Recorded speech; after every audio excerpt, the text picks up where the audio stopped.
The crimson sun crept over the horizon, painting the vast Arizona landscape in hues of gold and amber, as Willow Foster's blood seeped into the sandy riverbank of the Colorado. Her trembling fingers clutched the wound at her side, the bullet having torn through flesh and muscle, leaving her gasping for breath in the early morning light of 1883. "Elijah, please," she had begged her husband of 3 years as he mounted his horse, her wedding ring catching the light as she reached toward him. "Don't leave me here." But Elijah Foster had simply sneered, tucking the money pouch their entire savings into his saddlebag. "You were never meant for this life, Willow. Too delicate, too proper. Consider this mercy."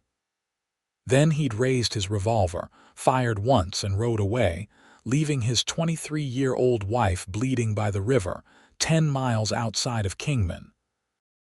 Now, as consciousness threatened to slip away, Willow heard the steady rhythm of approaching hoofbeats. She tried to call out, but her voice emerged as little more than a whisper, carried away by the gentle breeze rustling through the cottonwood trees. The hoofbeats stopped. Boot steps crunched on the gravelly shore. "Good Lord," a deep voice murmured. "Miss, can you hear me?" Willow forced her eyes open to see a tall figure silhouetted against the morning sun. A cowboy, broad-shouldered and lean, knelt beside her, his face coming into focus as he leaned closer, strong jawline, concerned blue eyes, and a dusting of stubble beneath a well-worn Stetson. "He shot me," she managed, her vision swimming. "Who shot you, miss?" The cowboy's hands moved quickly, assessing the wound at her side. "My husband," Willow whispered before darkness claimed her. When she next opened her eyes, she was moving, cradled against a firm chest, the steady rhythm of a horse's gait beneath them. Pain radiated from her side with each step, and she couldn't suppress a whimper. "Easy now," the cowboy said, his voice rumbling through his chest against her ear. "I've got you. Name's Flynn Quincy. I'm taking you to town. Doctor there will fix you up." Willow tried to speak, but could only manage a weak nod before unconsciousness claimed her again.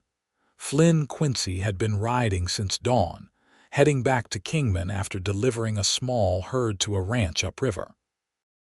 At 30 years old, he'd spent most of his life in the saddle, working cattle drives across Arizona territory. Finding a wounded woman by the riverbank hadn't been part of his plans for the day. He glanced down at her pale face, framed by loose chestnut curls that had escaped from what had once been an elegant updo. Her dress was fine quality, or had been before the blood and dirt marking her as someone of means, not a local ranch wife or saloon girl. The wedding band on her finger glinted in the sunlight. Flynn adjusted her weight in his arms, keeping pressure on the makeshift bandage he'd pressed to her side. "Hang on," he murmured, though he wasn't sure she could hear him. "Kingman's still a few hours' ride." The woman Willow, she'd said her name, was stirred slightly but didn't wake. Flynn frowned, nudging his horse into a faster pace. The wound was bad, but not immediately fatal if he could get her to Doc Harrison in time. What kind of man shot his own wife and left her to die by a river? The thought darkened his expression as he guided his horse along the trail toward town. By mid-morning, the heat had become oppressive. Flynn stopped at a small creek to water his horse and check on his passenger. Willow's face was flushed with fever, her breathing shallow. He dampened his bandana in the cool water and pressed it to her forehead. "Miss Foster," he said, recalling the name she'd mumbled during a brief moment of consciousness. "Willow, can you hear me?" Her eyelids fluttered, revealing eyes the color of polished amber. "Water," she whispered. Flynn supported her head as she took small sips from his canteen. "That's it. Easy now." "Why are you helping me?" she asked, her voice barely audible. Flynn's mouth curved into a slight smile. "What kind of man would I be if I rode past a wounded woman?" "The same kind as my husband, apparently," she replied before wincing in pain. "I'm not that kind of man," Flynn said firmly. "Now rest. We've still got a ways to go." As he lifted her back onto his horse, settling her in front of him in the saddle, Flynn couldn't help but notice how small she felt in his arms. Whatever had led to her being shot and abandoned, he intended to find out after he got her the medical attention she desperately needed. They reached Kingman just as the afternoon shadows began to lengthen. The small but growing town bustled with activity, miners heading to the saloon after their shift, shopkeepers arranging their wares, and ranchers bringing supplies back to their homesteads. Flynn headed straight for Doc Harrison's office near the center of town.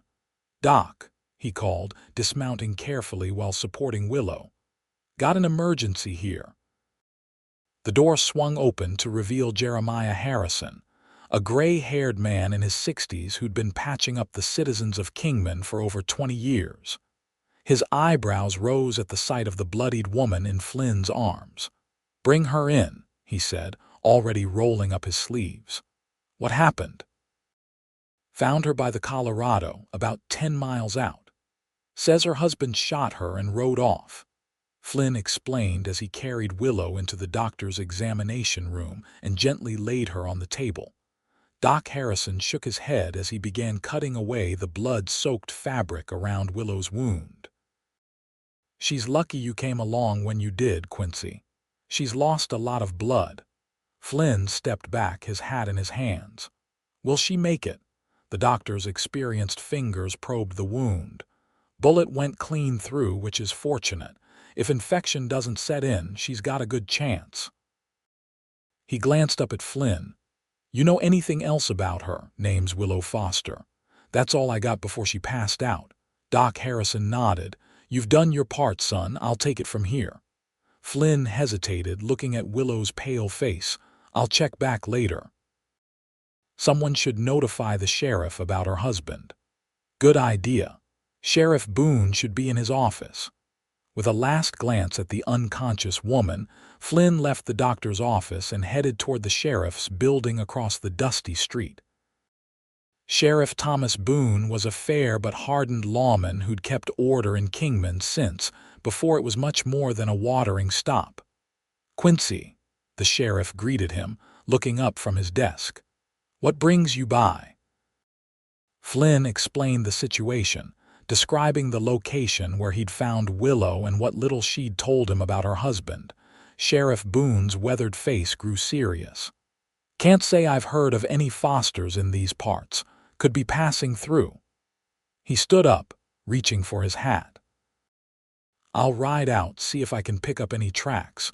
You say this happened this morning?" Flynn nodded. "Dawn from the looks of it. He's got a good head start, but we might get lucky." The sheriff paused. "You did good bringing her in, Quincy. Not everyone would have stopped." "Couldn't have done anything else," Flynn replied simply. After leaving the sheriff's office, Flynn headed to the livery to see to his horse, then to the boarding house where he rented a room when in town. He cleaned up, changing his blood-stained shirt, and had a quick meal at the town's small restaurant before returning to check on Willow. Doc Harrison was washing his hands when Flynn entered. "She's stable," the doctor said before Flynn could ask. "Fever's still high, but I've cleaned and dressed the wound, extracted some fabric that got pushed in by the bullet. Next 24 hours will tell." "Can I see her?" The doctor gestured toward the back room. "She's asleep, but you can look in on her. My wife's sitting with her now." Flynn found Willow lying on a narrow bed in the doctor's recovery room, Mrs. Harrison knitting quietly in a chair beside her. The older woman smiled gently at Flynn. "She's been mumbling in her sleep, poor dear. Something about money and betrayal." Flynn approached the bedside, studying Willow's face. With her features relaxed in sleep, she looked even younger than he'd initially thought, perhaps early 20s. Her left hand lay atop the blanket, the gold wedding band a stark reminder of the man who'd tried to kill her. Any idea where she might stay once she's well enough to leave your care, Doc? Flynn asked when he rejoined Harrison in the front room. The doctor shook his head. Town's got the hotel, but if she's without funds. He let the sentence hang. Flynn nodded, understanding the implication. I've got some savings. I can cover her hotel room for a while, at least until she's on her feet. Harrison gave him an appraising look. That's mighty generous of you, Quincy. Flynn shrugged, uncomfortable with the praise. Just seems like the right thing to do. That night, Flynn found it difficult to sleep, his thoughts returning to the wounded woman and the circumstances that had led to their paths crossing. In his 15 years of riding the ranges of the Arizona Territory, he'd encountered plenty of cruelty, but abandoning an injured woman, one's own wife, no less struck him as particularly callous. The next morning, he returned to check on Willow's condition. Doc Harrison met him with a relieved expression. Fever broke in the night, he said. She's awake and asking questions. Flynn felt an unexpected surge of relief. She's going to be all right then. Barring complications, yes. She's young and surprisingly strong for such a delicate-looking woman. Flynn followed the doctor to the recovery room. Willow was propped up slightly against some pillows, her face pale but her eyes clear and alert. She turned toward the door as they entered. "Mr. Quincy," she said, her voice stronger than the day before. "Dr. Harrison tells me I owe you my life." Flynn removed his hat, suddenly self-conscious. "Anyone would have done the same, madam." A ghost of a smile touched her lips. "We both know that's not true, but I appreciate your modesty." Her gaze was direct, assessing. "The doctor also tells me you carried me nearly 10 miles to reach town." "Wasn't so far," Flynn said, shifting his weight. "My horse did most of the work." This drew a small, genuine smile from her. "Nevertheless, I am deeply grateful." Doc Harrison checked her bandages, nodding with satisfaction. "Healing nicely so far." "You'll need to stay abed for at least a week, Mrs. Foster, and then take it very easy for several more." Willow's face fell. I understand, but I'm afraid I have nowhere to go. My husband took all our money before he—" She swallowed hard. "Before he shot me." "Sheriff Boone rode out yesterday to try to pick up his trail," Flynn said. "Has he been by yet?" "This morning," she confirmed. "I told him everything I could, but Elijah has several hours head start, and he knows this territory better than I do." "You're not from around here?" Flynn asked. Willow shook her head slightly. "We came from St. Louis 2 months ago. Elijah said he had business prospects in California." A bitter expression crossed her face. "I'm beginning to suspect those prospects may have been as false as his affection for me." Flynn and the doctor exchanged glances. Harrison cleared his throat. "Mrs. Foster, Mr. Quincy here has generously offered to cover the cost of a hotel room for you once you're well enough to leave my care." Willow's eyes widened, fixing on Flynn with a mixture of surprise and wariness. "That's very kind, but I couldn't possibly accept such charity from a stranger." "It's not charity," Flynn said firmly. "Consider it a loan if you prefer. You can repay me when you're back on your feet." She studied him for a long moment, her amber eyes searching his face as if looking for hidden motives. Finally, she gave a small nod. "A loan, then. I always pay my debts, Mr. Quincy." "I don't doubt it, Mrs. Foster," he replied, finding himself oddly captivated by her quiet dignity in the face of such misfortune. Over the next few days, Flynn visited regularly, bringing small gifts, a book from the general store, fresh fruit from a passing trader. Wildflowers gathered on his rides, checking fence lines for the local rancher who employed him between cattle drives. He told himself it was simple human decency, looking after someone with no one else to turn to, but he couldn't deny the way his pulse quickened when she smiled at his arrival. During these visits, he learned more about Willow. She was 23, the daughter of a professor at Washington University in St. Louis. She'd married Elijah Foster, a charming businessman 10 years her senior, against her father's better judgment. Her parents had both died of influenza the previous winter, leaving her with no family but her new husband. "I thought we were heading to San Francisco," she explained on the fourth day, sitting up in bed with more color in her cheeks. "Elijah said he had connections there, business associates. But our journey kept meandering. We stayed in small towns along the way, and he would disappear for days at a time on business." "What kind of business was he in?" Flynn asked, seated in the chair beside her bed. A shadow crossed her face. "Banking, supposedly. Now I wonder if it was gambling or worse. The night before," she gestured to her wounded side, "we were camping by the river. I woke during the night and heard him talking with another man. They were arguing about money, a lot of money. When I confronted him in the morning, asked who the man was." She trailed off, her hand unconsciously moving to her side. Flynn felt anger rise within him. "He shot you rather than explain himself," Willow nodded slowly. "He said I'd become a liability, that I asked too many questions." Her voice grew quiet. 3 years of marriage, and I never truly knew him at all." Flynn reached out instinctively, covering her hand with his own. "Some men don't deserve the women who love them, Mrs. Foster." "Willow," she corrected softly. "After all you've done for me, I think you've earned the right to use my given name." His mouth curved in a smile. "Willow, then, and I'm Flynn." Their eyes met, and something passed between them, a moment of connection that transcended their brief acquaintance. Flynn was the first to look away, suddenly aware of the impropriety of holding a married woman's hand, regardless of her husband's actions.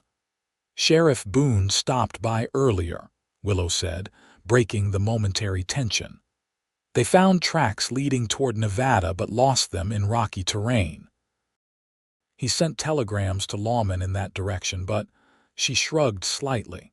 "He didn't sound optimistic." Flynn frowned. "Elijah may have gotten away for now, but men like him tend to make mistakes eventually." He hesitated before adding, "What will you do once you're recovered?" It was the question that had been haunting her. Willow looked down at her hands, at the wedding ring she still wore more out of habit than sentiment. "I don't know," she admitted. "I have some skills. I can read and write well. I'm good with numbers. Perhaps there's a shop in town that might need assistance, or the school might need a teacher's aide. Kingman's growing with the railroad and the mines. There might be opportunities," Flynn agreed. "And you've got time to consider your options while you heal." A week after Flynn had found her by the river, Doc Harrison declared Willow well enough to be moved to the hotel. The bullet wound was healing cleanly, though she remained weak and needed assistance walking more than short distances. Flynn arranged for a room at the Desert Rose Hotel, a modest but respectable establishment in the center of town. Mrs. Peterson, the hotel owner's wife, took a motherly interest in Willow's situation and offered to help her with bathing and dressing until she regained her strength. "It's not the fanciest room," Flynn apologized as he helped Willow settle into the small but clean chamber on the second floor. "But it's quiet, and Mrs. Peterson keeps a good table." Willow looked around at the simple furnishings: a narrow bed, a washstand, a small table with a chair, and a window overlooking the main street. After nearly dying alone by a river, it seemed like luxury. "It's perfect," she said sincerely. "I don't know how I'll ever repay your kindness." Flynn placed her small carpet bag, containing only the few items Mrs. Harrison had helped her purchase with money Flynn had advanced, on the chair. "You don't need to worry about that right now. Just focus on getting your strength back." As the days passed, Willow slowly began to rebuild her life. Mrs. Peterson introduced her to the other long-term residents of the hotel, mostly widows. a few single men working for the railroad, and a retired schoolteacher named Miss Abernathy, who took an immediate liking to the young woman. Flynn continued to visit daily, often escorting Willow on short walks to build her stamina. They strolled down Kingman's dusty Main Street, her hand resting lightly on his arm for support, drawing curious glances from the townspeople. "They're wondering about us," Willow noted one evening as they returned to the hotel after a visit to the general store. "A young woman and a cowboy who isn't her husband." Flynn's jaw tightened. "Let them wonder. You've done nothing wrong." "Neither have you," she said softly. "Yet you've put your reputation at risk by associating with me. A married woman whose husband disappeared under suspicious circumstances." He stopped walking, turning to face her. In the golden light of sunset, her chestnut hair gleamed with auburn highlights, and her amber eyes reflected the fading sunlight. "I don't give a damn what people think, Willow. I know the truth, and so do you." His vehemence surprised her, and something warm unfurled in her chest at his defense. "Thank you," she murmured. That night, alone in her room, Willow removed her wedding ring for the first time since Elijah had placed it on her finger 3 years ago. She studied the simple gold band, remembering how proud she'd been to wear it, how certain she'd been of her husband's love and their future together. Now it felt like a shackle, binding her to a man who had betrayed her in the most fundamental way possible. She placed the ring in a small box in her dresser drawer. She wasn't free legally. She was still Elijah's wife, but she wouldn't wear his ring any longer.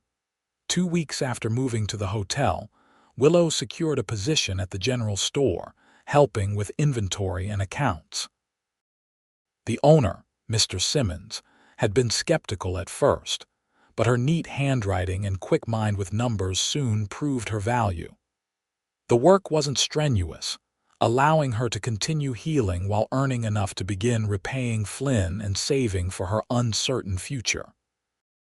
Flynn, meanwhile, continued his work for the Double R Ranch outside town, but found excuses to ride into Kingman more frequently than his job required.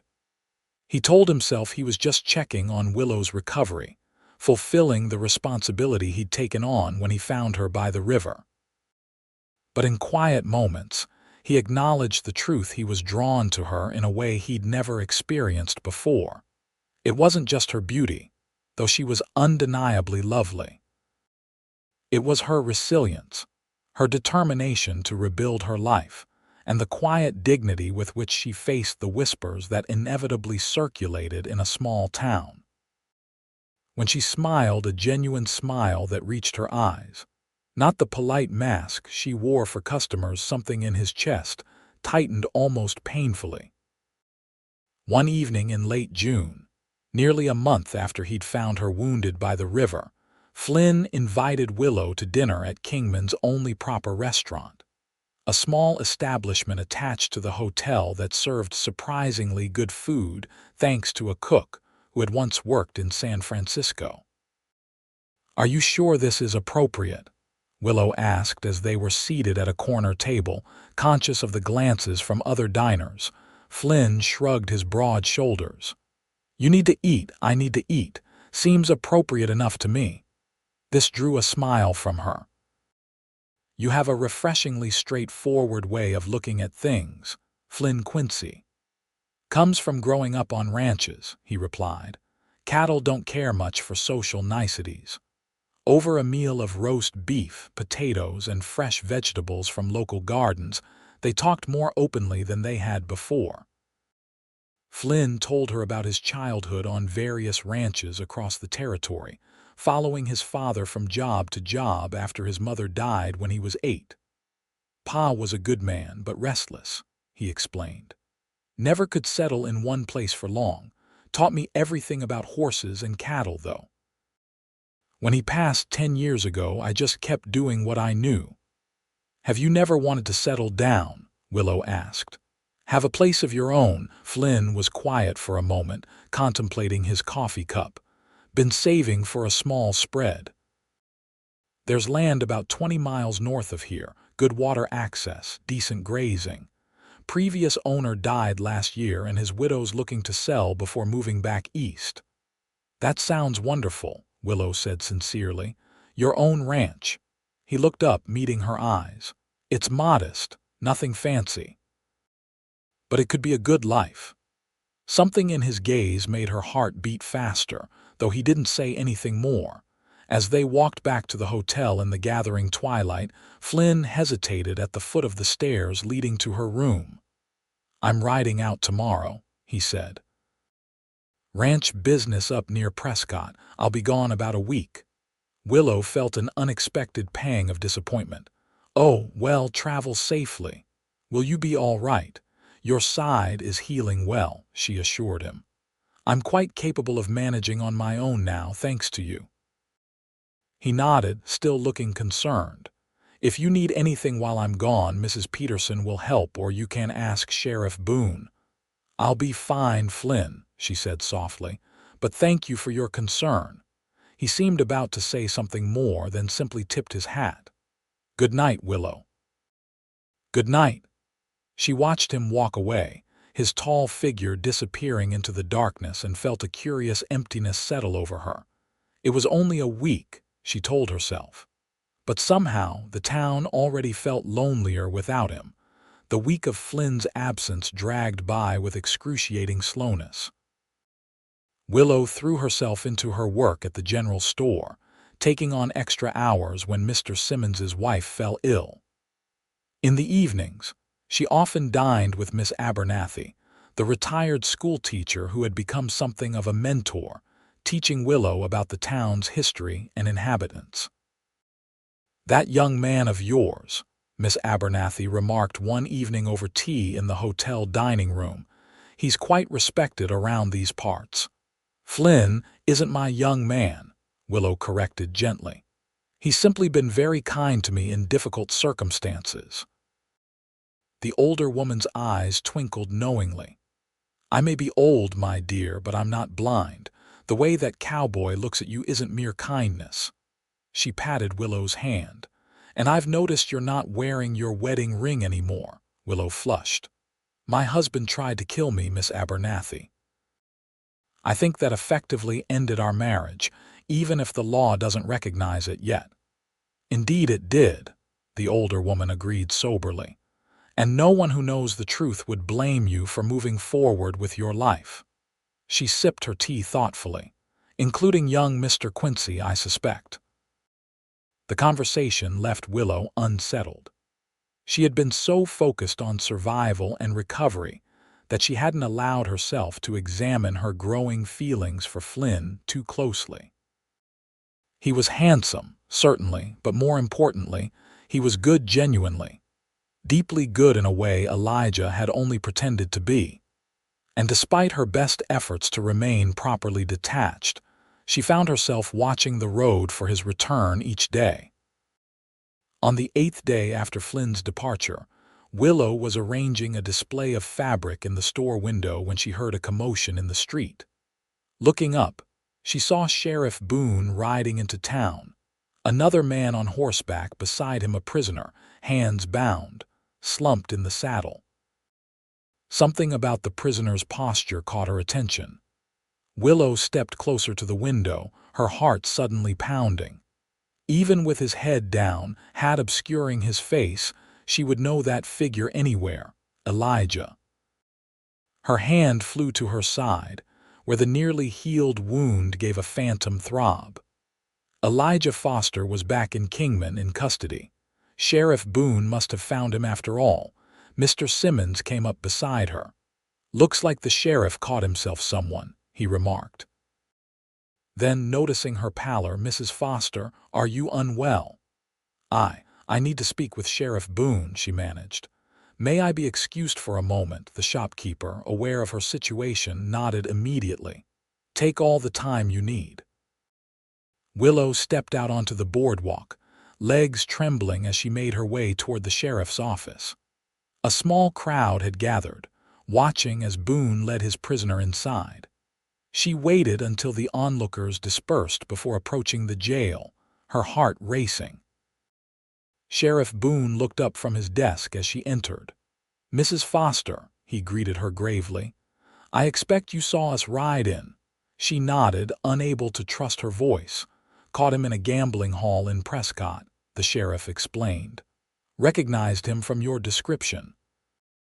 He was using a different name, but when confronted, he didn't deny being Elijah Foster. He gestured toward the cells in the back. "He's facing attempted murder charges, madam. That's hanging offense." Willow swallowed hard. Despite everything, the thought of Elijah hanging sent a chill through her. "May I see him?" she asked quietly. The sheriff hesitated, then nodded. "I'll be right here if you need me." Elijah sat on the narrow cot in his cell, head in his hands. He looked up as Willow approached, his handsome face showing a flicker of surprise before settling into a cold smile. "Come to gloat, my dear?" he asked. Willow gripped the iron bars, steadying herself. "Why, Elijah? Was our life together so unbearable that you had to try to kill me?" He leaned back against the wall. "It wasn't personal, Willow. You were simply inconvenient.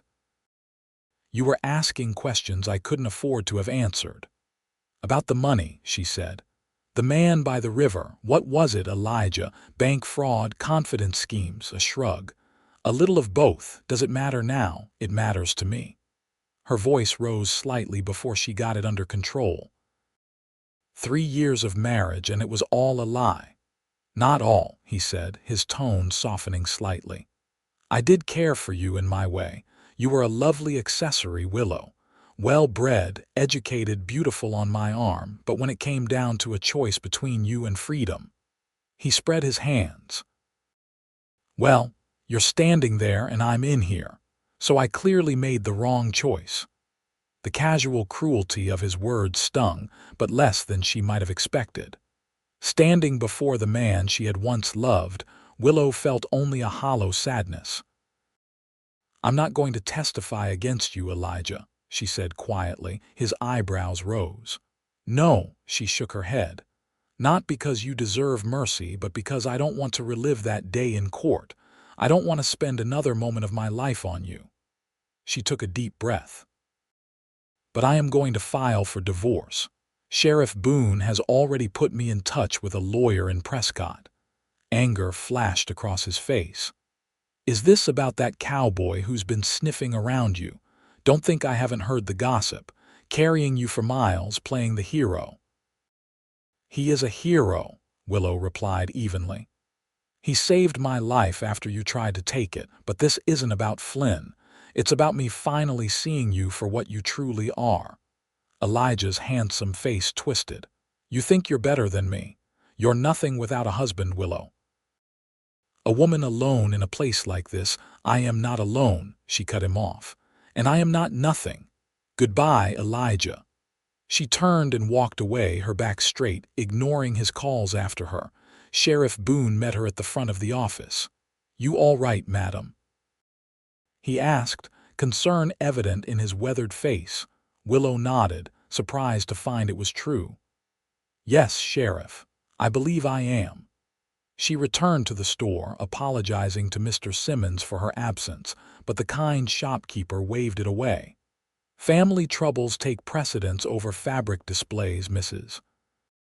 Foster. Take the rest of the day if you need it." But Willow preferred to lose herself in work rather than dwell on her encounter with Elijah. She stayed until closing time, then walked slowly back to the hotel, lost in thought.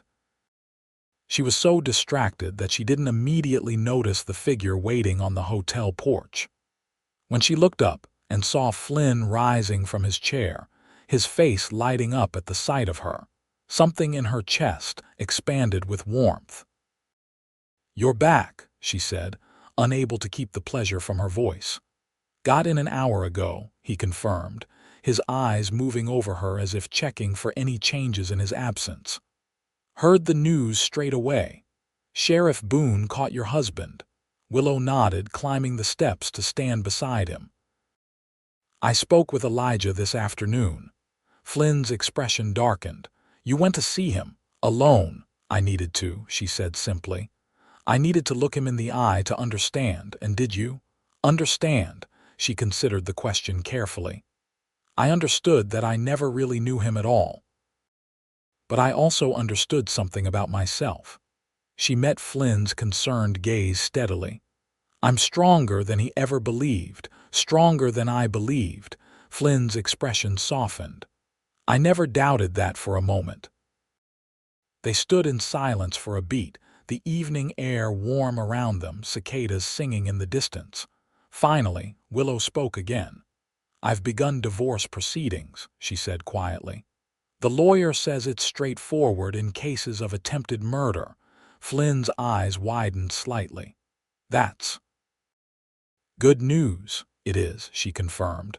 I don't want to be tied to him any longer, not even in name. He nodded slowly, then offered his arm. Have you eaten? I've missed our talks this past week. Willow felt a smile spread across her face as she placed her hand on his arm.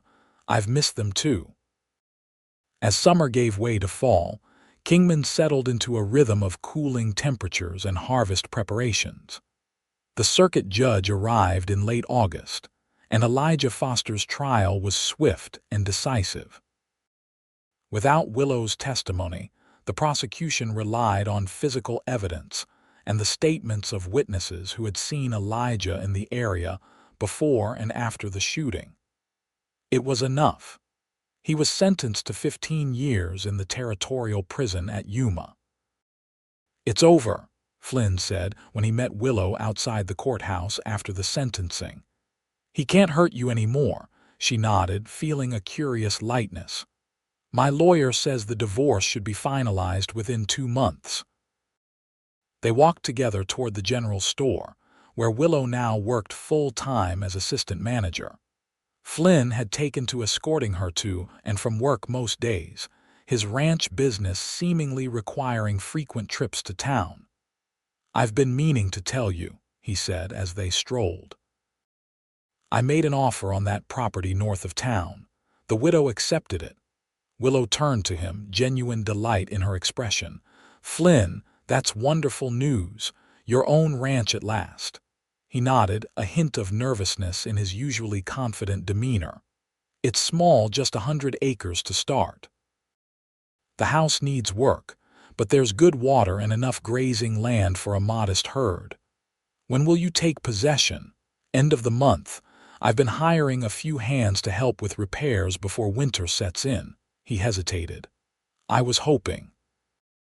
That is, I wondered if you might want to see it sometime. Willow felt a flutter in her stomach at the invitation. Over the past months, their friendship had deepened into something more, though neither had put it into words. They dined together several evenings a week, attended church together on Sundays, and spent hours in conversation. Flynn had been scrupulously respectful of her married status, never overstepping the bounds of propriety, but she had caught him looking at her sometimes with an expression that made her breath catch. I'd love to see your ranch, she replied sincerely. The following Sunday, Flynn arrived at the hotel with a rented buggy. Willow had worn her best dress, a cornflower blue that brought out the warm tones in her hair and eyes, and couldn't help but notice the appreciation in Flynn's gaze when she descended the stairs. You look beautiful, he said simply. The drive north out of Kingman took them through increasingly open country, the landscape transitioning from desert scrub to rolling grassland dotted with juniper trees and patches of ponderosa pine. The air grew cooler as they gained elevation, and Willow breathed deeply of the pine-scented breeze. It's lovely country, she remarked as they followed a winding dirt road off the main trail. Flynn nodded, his eyes scanning the familiar landscape with obvious pride. Different from what you're used to back east, I expect. Very different, she agreed. But I've grown to love the open spaces. There's a freedom here that St. Louis never had. He glanced at her, a smile tugging at his lips. Never thought I'd hear an educated city lady say that about this hard country. "Perhaps I've changed," she replied softly. They crested a small rise, and Flynn drew the horses to a halt. Below them stretched a small valley, bisected by a clear stream lined with cottonwoods and willows. A modest ranch house sat on a gentle slope, with a barn and several outbuildings nearby. Small herds of cattle grazed in the distance, and horses moved in a corral near the barn. "The Quincy Ranch," Flynn announced with a hint of self-consciousness. "It's not much yet, but it's perfect," Willow breathed, taking in the peaceful scene. "Absolutely perfect." The pleasure in his eyes at her approval made her heart skip. He guided the buggy down the slope toward the house, where several men were working on the roof. "Boss," one called as they approached. "Didn't expect you today." "Just showing Miss Willow the place, Pete," Flynn called back, helping Willow down from the buggy. "How's the roof coming?" "Nearly finished. Should keep the rain out this winter." Flynn gave Willow a tour of the property, starting with the barn and corrals, where he introduced her to his small but growing herd of horses. Then they walked along the stream, where willows dipped their branches into the clear water. "It's named Willow Creek," he told her. "Seemed like a good omen when I first saw the place." She smiled at the coincidence, trailing her fingers through the cool water. "Does that make me the good omen or the creek?" "Both, maybe," he replied with a grin. Finally, they approached the house, a solid structure built of locally quarried stone and timber, with a wide porch wrapping around two sides. Inside, the main room was spacious, with large windows overlooking the valley. A stone fireplace dominated one wall, and simple but sturdy furniture was arranged comfortably throughout. "The previous owner built it for his bride," Flynn explained as they walked through. "She was from back east too, so he tried to make it comfortable for her." He pointed out features: the kitchen with its cast iron stove, the root cellar for preserving food through winter, the two bedrooms at the back of the house. "It's lovely," Willow said sincerely. "You can feel that it was built with care." They had lunch on the porch, a simple picnic of bread, cheese, and late-season apples that Flynn had brought from town. Afterward, they sat in comfortable silence, looking out over the valley. "When do you think you'll move out here permanently?" Willow asked. Flynn hesitated. "Soon as the repairs are done, before the first snow, hopefully." He turned to face her, his expression suddenly serious. "Willow, there's something I've been wanting to ask you." Her heart began to beat faster at his tone. "Yes, these past months getting to know you. They've been the best of my life."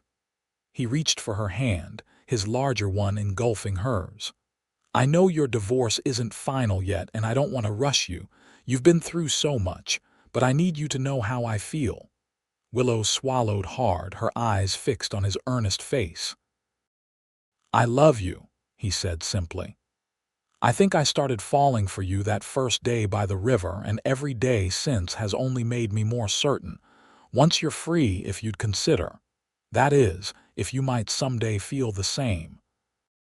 "Flynn," she interrupted softly, her free hand reaching up to touch his cheek. "I already do." His eyes widened. "You do," she nodded, a smile spreading across her face. "I love you too.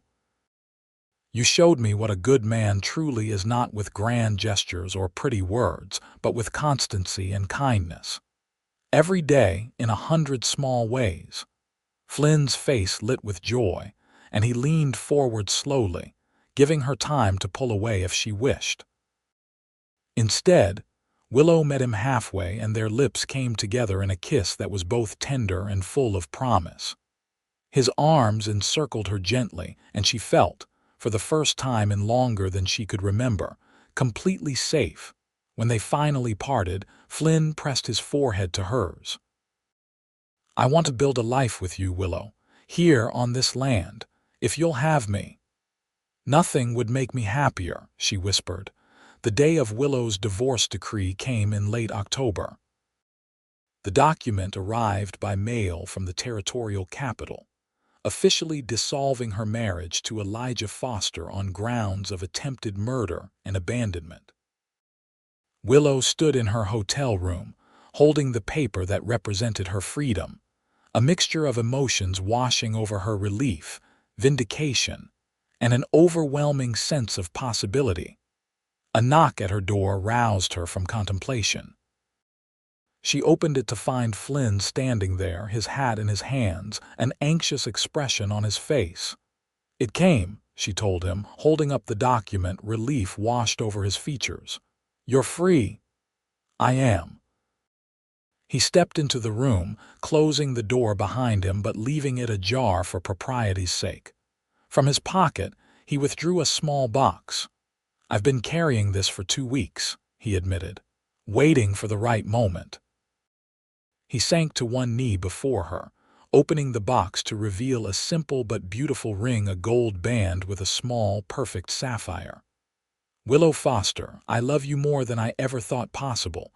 Would you do me the honor of becoming my wife?" Tears sprang to her eyes as she nodded. "Yes, Flynn. Yes." They were married 3 weeks later in Kingman's small church, with the entire town seeming to turn out for the occasion. Miss Abernathy wept openly, declaring it the most romantic thing she'd ever witnessed. Sheriff Boone gave the bride away, and Mrs. Peterson had baked a magnificent wedding cake. Willow wore a new dress of cream-colored silk ordered specially from Prescott, with wildflowers in her hair instead of a veil. Flynn, looking both nervous and elated, wore a new black suit that made his blue eyes seem even more striking. "I promise to cherish and protect you all the days of my life," he vowed, his voice steady and true. "To be faithful and constant in good times and hard times, to build a home and a life with you filled with love and respect." Willow's voice trembled slightly as she repeated her own vows. "I promise to stand by your side through all that life brings us, to love and honor you, to build our ranch and our future together, to fill our home with warmth and joy all the days of our lives." When the minister pronounced them husband and wife, Flynn's kiss was tender but filled with promise, drawing good-natured cheers from the assembled townspeople. The celebration afterward lasted well into the evening, with dancing and feasting in the town hall. As the night grew late, Flynn leaned close to his new wife. "Ready to go home, Mrs. Quincy?" he murmured. The name sent a thrill through her. "Yes," she whispered back. "I'm ready." They departed amid a shower of rice and well wishes, climbing into the wagon that would take them to their ranch, their home. As they drove through the starlit night, Willow leaned against her husband's solid shoulder. "Are you happy?" he asked, pressing a kiss to her temple. "Happier than I ever imagined possible," she replied truthfully. At the ranch, Flynn lifted her from the wagon and carried her across the threshold of their home, where a fire welcomed them in the hearth. The house had been transformed in the weeks since her first visit. Curtains hung at the windows, rugs covered the plank floors, and a new quilt adorned the bed in what was now their bedroom. "Welcome home, Willow Quincy," Flynn said softly, setting her on her feet but keeping his arms around her. She reached up to touch his face, marveling that this good, strong man was now her husband. "It feels right," she whispered, "like I was always meant to be here." "You were," he agreed, lowering his head to capture her lips in a kiss that spoke of the love and passion they would share through the years to come. The seasons changed, and with them, the Quincy ranch grew and prospered. Flynn's careful management and hard work expanded their herd and their acreage. Willow, drawing on her education, kept the books and correspondence, while also creating a vegetable garden that was the envy of neighboring ranches. Together, they weathered the harsh winters and celebrated the abundant springs, each challenge and triumph bringing them closer. Their first child, a son they named Samuel, arrived the following autumn, bringing new joy to their home. He had his father's blue eyes and his mother's determined spirit, toddling after Flynn from an early age, eager to help with ranch chores. 2 years later, twins Benjamin and Emma joined the family, filling the house with laughter and activity. Willow, who had once feared she would die alone by a river, found herself surrounded by love and purpose, her days full and meaningful. On the 5th anniversary of the day Flynn had found her wounded by the Colorado River, they sat together on their porch after the children were asleep, watching the stars emerge in the vast Arizona sky. "You ever think about that day?" Flynn asked, his arm around her shoulders. "How different our lives might have been if I'd taken another trail." Willow considered the question, leaning into his embrace. "Sometimes. But then I remember what my father used to say, that life has a way of bringing us where we're meant to be, even through difficult paths." Flynn nodded thoughtfully. "I believe that. Everything I went through, all the years of drifting from ranch to ranch, saving for a place of my own, it all led me to that riverbank, to you. And Elijah's betrayal led me to true love," she added softly. "Not that I'd thank him for shooting me, but—" Flynn chuckled, pressing a kiss to her temple. "No, I don't imagine you would." They had heard through Sheriff Boone's occasional updates that Elijah was serving his sentence in Yuma prison. He tried to escape once, adding years to his time. Willow felt no satisfaction in his punishment, only a distant sadness for the man he might have been. "I love our life," she said, turning to look into her husband's eyes. "Every part of it, the hard work, the children, this land. But most of all, I love you, Flynn Quincy. You didn't just save my life that day. You showed me what love truly is. And you showed me that some treasures are worth more than gold," he replied, drawing her closer.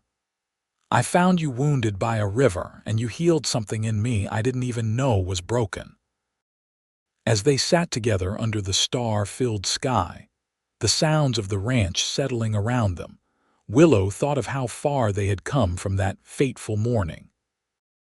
A brutal act meant to end her life had instead begun a new one filled with deeper love and greater joy than she had ever dared to hope for. The river that had nearly been her grave had instead carried her to the shores of a new beginning, in the arms of a cowboy with gentle hands and a true heart. And in that moment, with her husband's arms around her and their children sleeping peacefully inside the home they had built together, Willow Quincy knew with absolute certainty that she was exactly where she was meant to be, not just surviving, but truly living, loving and beloved in the wild beauty of the Arizona territory. Years passed, and the Quincy ranch flourished. Flynn's skill with cattle and horses, combined with Willow's sharp mind for business, turned their modest homestead into one of the most respected ranches in the territory. They added a wing to the house as their family grew, eventually welcoming a fourth child, another daughter they named Clara when the twins were 5. Kingman grew as well, the railroad bringing more settlers and commerce. Willow maintained friendships in town, particularly with Miss Abernathy, who became a beloved grandmother to the Quincy children. Several times a year, the family would load into their wagon and spend a weekend in town, attending church, restocking supplies, and catching up on news and gossip. During one such visit, when Samuel was 10 and the twins 7, Sheriff Boone approached Flynn outside the general store with news. "Thought you should hear it from me first," the aging lawman said gravely. "Elijah Foster died in prison last week. Consumption, according to the telegram." Flynn nodded solemnly. "Thank you for letting me know. I'll tell Willow." He found her in the millinery shop with the girls, admiring new ribbons for their hair. Seeing his expression, she excused herself and joined him outside. "What is it?" she asked, concern in her amber eyes. "Elijah's dead," he said simply, watching her face closely. "Consumption took him at Yuma. Willow was quiet for a moment, absorbing the news. "I'm sorry for him," she said finally, "that he never found his way to a better life." Flynn squeezed her hand, marveling at her capacity for compassion. "You're an extraordinary woman, Willow Quincy." She smiled up at him. "I've had an extraordinary life thanks to you." That evening, after they returned to the ranch and the children were in bed, Willow stood at the window of their bedroom, looking out at the moon-silvered landscape. Flynn came up behind her, wrapping his arms around her waist. "What are you thinking?" he asked softly. "About journeys," she replied. "How some end and others begin, often in the same moment." She turned in his arms. "Elijah's death closes a chapter I thought was already finished. Yet here we are, our story still being written, page by page." Flynn nodded, understanding her reflective mood. "And it's a good story, isn't it?" Her smile was luminous in the moonlight. "The best I could have imagined." As their children grew, so did the legends of their parents' love story. Samuel, particularly, loved to tell friends how his father had found his mother wounded by a river and carried her miles to safety. "It's romantic," 15-year-old Emma declared one evening as the family sat around the fire after supper. "Like something from a novel." 13-year-old Benjamin rolled his eyes. "It's practical. Pa couldn't very well leave a wounded woman to die, could he?" "It was both," Flynn said with a smile at his wife. "Practical and, looking back, the most romantic thing I've ever done." "Would you have married Mama if her first husband hadn't been so awful?" 8-year-old Clara asked innocently. Willow exchanged a glance with Flynn. They had been honest with their children about her first marriage, though they had softened some details for younger ears. "I believe we would have found each other somehow," Flynn answered thoughtfully. "Some people are meant to be together, no matter what path brings them to each other." Samuel, now 17 and nearly as tall as his father, looked thoughtful. "I'm glad you found each other. Can't imagine a better set of parents." "Or a better family," Willow added, her heart full as she looked at the faces gathered around the fire. Flynn's steady blue eyes, Samuel's thoughtful expression so like his father's, Emma's artistic spirit, Benjamin's quick wit, and Clara's boundless curiosity. They were her world, her redemption from those dark moments by the river. When Arizona became a state in 1912, the Quincy Ranch hosted a celebration that drew neighbors from miles around. Flynn, his hair now streaked with silver at the temples but his shoulders still broad and strong, raised a toast to the new state and to 30 years of marriage. "To Arizona," he called out to the gathered crowd. "May she prosper as a state as she did as a territory. And to my Willow, who has made these 30 years the richest any man could ask for." Cheers erupted, and Willow, still beautiful at 52 with her chestnut hair showing only a few strands of gray, smiled at her husband across the gathering. Their eyes met in a look of such deep understanding and love that several guests commented on it afterward. "To see two people still so in love after all these years," Mrs. Peterson, now elderly but still sharp-witted, remarked to Willow later. "It gives an old woman hope for the world." "Flynn made it easy to love him," Willow replied simply. "He's been my strength and my joy since the day he found me." As their children grew and began families of their own, the ranch expanded to accommodate the next generation. Samuel took over more of the daily operations, having inherited his father's way with cattle and horses. Benjamin studied law in Phoenix before returning to practice in Kingman, and Emma became a teacher at the town's growing school. Clara, the youngest, surprised everyone by traveling to California to study nursing, though she returned frequently to visit. In 1926, on Willow's 66th birthday, the entire extended family gathered at the ranch. Children, grandchildren, and a few close friends who had become like family over the decades. As twilight settled over the valley, Flynn took his wife's hand and led her down to the creek that had given her its name.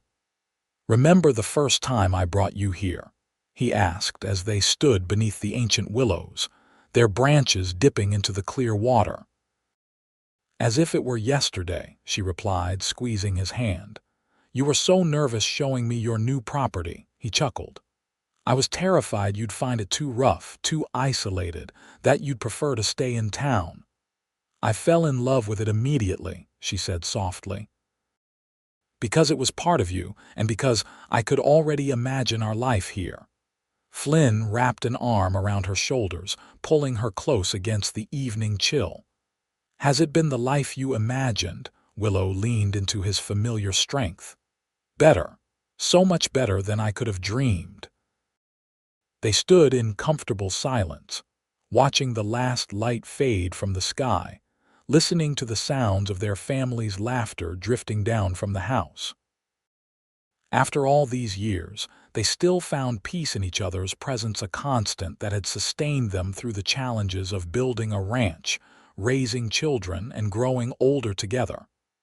"I've been thinking," Flynn said eventually, "about that day by the river. How close we came to never having all this." Willow nodded.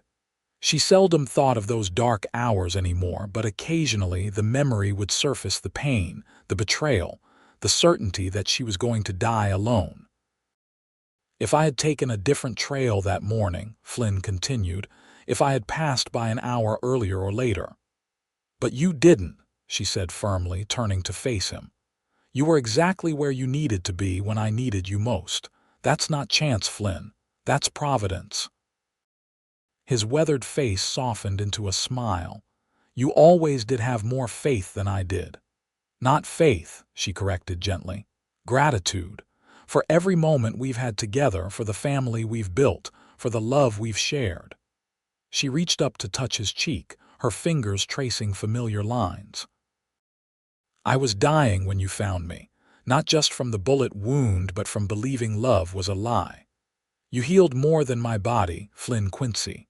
You healed my heart." Flynn caught her hand and pressed a kiss to her palm, his blue eyes still capable of making her heart skip after all these years. "And you gave mine a purpose it never had before." As darkness settled over the land they had nurtured together for over 3 decades, they walked hand in hand back to the house glowing with lamplight, where their legacy waited not just in the prosperous ranch or the respected Quincy name, but in the love they had planted and tended in each other and in their children. The cowboy who had once carried a wounded woman miles to safety had indeed brought her home, not just to town or to the doctor, but to the place where her heart could heal and flourish. And Willow, who had been abandoned and left to die, had found not just rescue but redemption in the arms of a man whose quiet strength had become the foundation of her world. Their story, which had begun with betrayal and near death by a river, had transformed into a testament to love's power to heal and rebuild, proof that sometimes the darkest moments can lead to the brightest dawns, if only we have the courage to keep our hearts open to the possibilities that await.